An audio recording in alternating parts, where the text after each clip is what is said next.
పక్కకు రాస్తాను ఏమి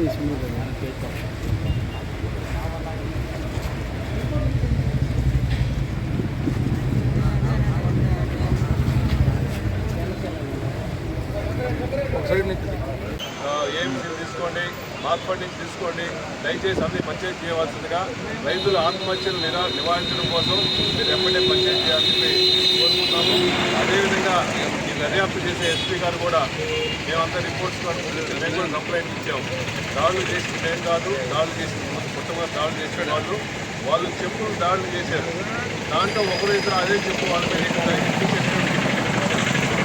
వాళ్ళ మీద కేసులు పెట్టారు. మామూలు ఒక కార్యకర్త చెప్పేసి 30 మంది మీద కావాలి కేసులు పెట్టారు. ఇంకా చాలా మంది కేసులు అని చెప్తున్నారు.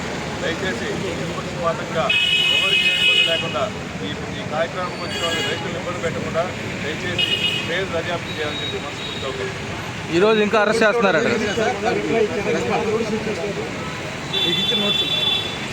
నాకు వదిలి సిఐగా నోటీస్ ఇవ్వడం జరిగింది.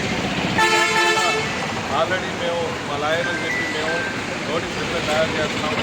సాయంత్రం నోటీసు పొదిలి సిఐ గారికి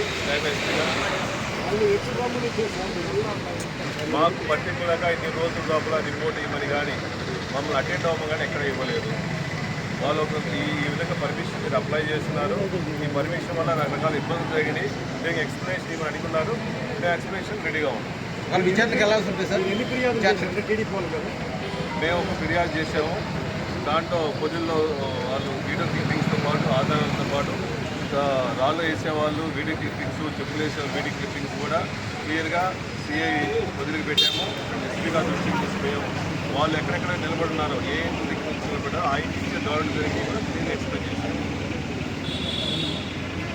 అరెస్టులు ఇంకా కొనసాగుతున్నాయి కదా సార్, ఈరోజు కూడా ఉన్నాయంట. ఇది ఒక కక్షపూర్తంగా చేసే వాళ్ళు. ఈ జగన్మోహన్ గారి పర్యటన ఇంతమంది వేలాది మంది జనాలు ఎందుకు వచ్చారు? ఇంకా జనాలు వస్తూ ఉంటే కనిపిస్తుంది.